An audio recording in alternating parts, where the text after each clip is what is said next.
better and to use, the good things that he does and get better from him, and use the bad thing, any mistake that he has to get better. That's what I always admire about him. I think he, just improves in every way. That's a great thing for your leader to have, because that's all your goal is just to continue to get better, particularly through a season. I think he just does a great job. I think he's continuing to do a good job of going through his progressions and getting to the right guy with the football and getting to his third, fourth reads.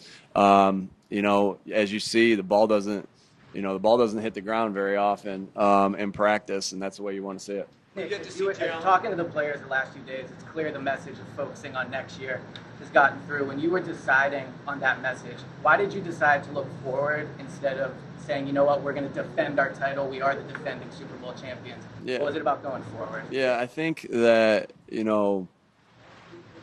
nothing that you do in the past, now you can look back at your past experiences and learn from them, but no one, this isn't boxing where it's like you're the champ until someone takes your belt away. No, this is football. Everyone starts off 0-0. And I think two mistakes that you could make is, resting on your laurels or looking too far ahead, right? Thinking too much about the past, or looking too far ahead. I mean, that's been our mindset since day one, has been be where your feet are, be focused on that, because nothing that we did is going to influence anything that we want to do in the future. So it is about the daily work, regardless if you're coming off of, a 9-8 season, a 14-3 season, an 11-6 season, or a 14-3 season. It's the work that you put in that is going to get you ready for the games here. So we don't. Again, that's just been our mindset. I don't think anything's changed. I don't think that it's, hey, I decided to do this this year with this message. No, this has been the consistent message all the way through, and that's just where our focus is. In terms of Jalen and how he's operating this offense, remember Kellen's deals, do you really wanted to clean up the operation? I'm sorry, say it. With the operation and how Jalen operates this offense, what's been kind of the mark of how you and Kevin have kind of approached that with what you're building here? Yeah, he just goes about, again, it's about going to the right place with the ball. It's about getting everybody on the same page, right? No different than a linebacker on the other side. It runs through, he touches the ball every time, playing with good fundamentals. And, again, everything starts with his communication to the rest of the team, and then him touching the ball every time, every play. It's critical that he takes care of it, and as a runner, with the handoffs, and then also as a passer. So I think he's doing a great job of getting to the right place with the football and really running the offense. Again, we're early through it, 3 days through it, and but again, he's just going to continue to get better and better and better, and because that's in his DNA. Jalen Carter hasn't been able to practice. What can you tell us about that? Yeah, he'll be out there today.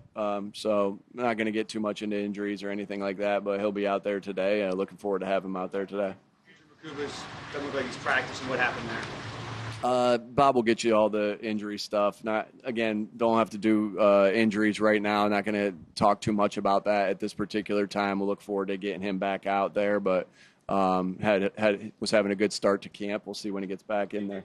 Tyler Steen has gotten all the reps at first team right guard. Is there a plan to maybe, open up the competition a little more and play anyone else in there? Yeah, everything's a competition. We're evaluating the 2s and the 3s as of right now, the same way we're evaluating the 1s, and we'll see. Tyler's done a nice job so far and has worked in there with the 1s through OTAs, and as training camp has started right here, and but got a lot of good pieces there that we feel like there's a good competition going on, and you guys don't get to see all the walkthroughs and some of that stuff where you mix and match guys differently, and but feel good about that competition. And Tyler's done a nice job so far. A young player like Makuba, who misses some time now, what do you need to see from him when he's not on the field? Yeah, that's for us, we have to be very creative. Any player that misses practice reps, we have to be very creative in how we catch them up. There's a lot, and when you're in training camp, there's a lot of time. Every minute of everyone's day is accounted for, whether it's rest and recovery for the players, whether it's watching tape, in that time where they're resting and recovering, we're watching tape. So we have to be creative with how we do some different things. So that will be, we still get we'll look at walkthroughs as a big opportunity, extra meetings, extra focus there, extra walkthroughs with whoever we need to do that with. And so, yeah, it's our job just to make sure that anybody who misses time, they recoup those reps somehow, some way. And when they can't do it physically, it's got to be mentally in the film room and in walkthrough. How much is a hot day like today and the ones got coming up that practice? Yeah, it's good for us. We're always cautious of trying to keep the players safe in these conditions. So, that's where their preparation with their hydration and different things like that and their conditioning is going to come into play. But this is good for us to be able to practice in this heat. We're going to play in this heat. Everything that we want to do as a football team, as far as how we play with physical toughness, mental toughness, relentless effort, great detail together, it all starts with being in great shape. And so we've done some things that, every day there's a conditioning aspect to it. It just turns it up a little bit as the heat goes. And, we'll monitor as we go. And but this is good for us to be able to play in conditions that we'll play in early in September and in some hot states, as early in the season goes. So we'll use this as an opportunity. All these different things you can look at. We always want to embrace adversity and have that mindset at all times because we know that a season there's going to be ups and downs. So we'll use this as a benefit to help our team get in better shape. And, because, again, like I said, it all starts with being in great shape. If we want to play the way we want to play, it starts first and foremost with being in great shape.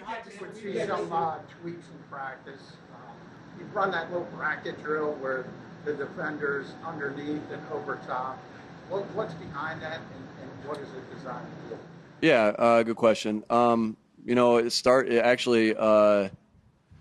were talking about contested catches. Devontae Smith and I were talking about contested catches, and he brought up a drill that they used to do at Alabama, and that was a drill. So, some of our Alabama guys had some old tape of it. Was able to talk to a couple coaches that had done that. And so it started as a contested catch drill that really is a good competitive drill to make an open field tackle, whether it's on the sideline, whether it's an angle tackle out in space. We want to do ordinary better than anybody else, right? So because those are the things that end up winning football games. I think a lot of people can get enthralled by look at this, how this play's drawn up and that play's drawn up, and that's very important. But at the end of the day, whether it's my son's football team, it's a high school team, whether it's a college team, winning football happens with teams that tackle better, the teams that take care of the football better, the teams that block better, the teams that take the football away better, the teams that block destruct better. So we focus on doing the ordinary better. And so we were pretty good in our missed tackles last year, but we wanted to take even a bigger step. And I think, that drill started off as a thought for contested catch, but also now it's something that we know is going to help us become a better tackling team. Again, like I said, all those things are what lead to the spectacular plays that we love and see so much on it. But it's you can't see, like, for instance, Saquon wins the ESPY for best play last year. Well, if you watch that, Jalen gets to his fifth read. That's an ordinary thing. The blocking up front, the double team that's happening on the nose, lane one-on-one blocking on the outside, all those things contribute to that. And so we understand. We just want to do ordinary better, and that's always going to be what wins football games. We also know that when you tackle as good as us, we did, and take away the football as good as we did, or that other teams are going to prepare for that. So we better be even better at tackling. We better be even better at taking care of the football. We better be even better at taking the football away. So those are the designs of all those different drills that we try to do and try to get better at those things and not say, hey, we were a good tackling team, do everything the same. No, how do we get better at that? And if I want our team to continuously strive to get better, even when they're on top, like they were last year, then I better be doing the same thing as the coach. Your culture starts with your actions, and they got to see me doing the same things. We get to see a decrease in the number of carries that Jalen has per game as a runner. Is that sustainable? Jalen Hurts carries the first 4 years as a starter. He's had pretty much the same number of carries per game. I think this is the same question you ask me every year. Is it sustainable as someone enters the 27th year? Has been so far. And we'll continue to do the things that we need to do to win the games because I'm sure, and I'm going to say the same thing to whoever asked me that question about Saquon. We'll rest them Monday through Saturday. I mean, I feel like I've answered this question a lot. We'll rest them Monday through Saturday. We'll get them ready for the game. We'll get them ready for practices. Hey, guys. Hey, how you doing? And then we'll do what we need to do to win football games. And we're always cautious of Jalen with the schemes that we run with him to try to keep him as safe as possible. Now, it's still football.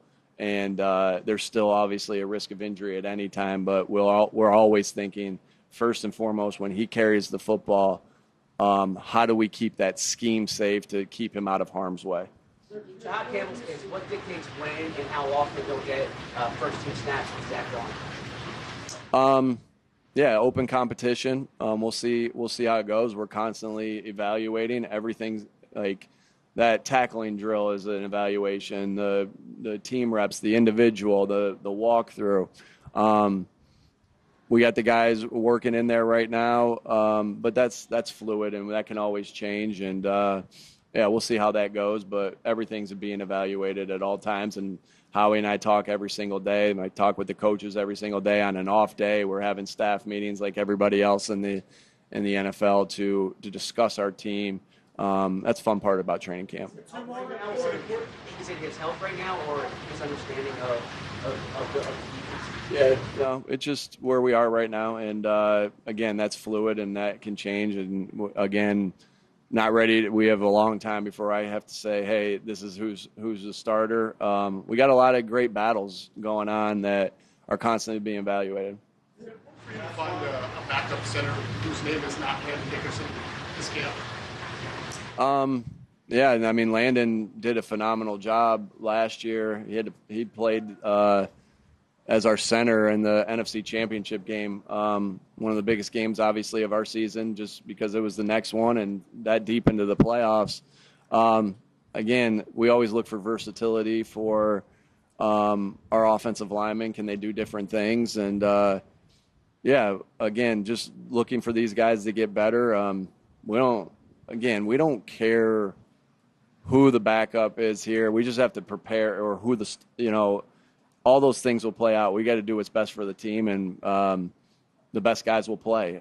Whether it's, if we had something happen and Landon's the center, we got a lot of confidence in him, and now we're trying to build that with other guys, and we'll see how that goes. Thank you, everybody. Thanks.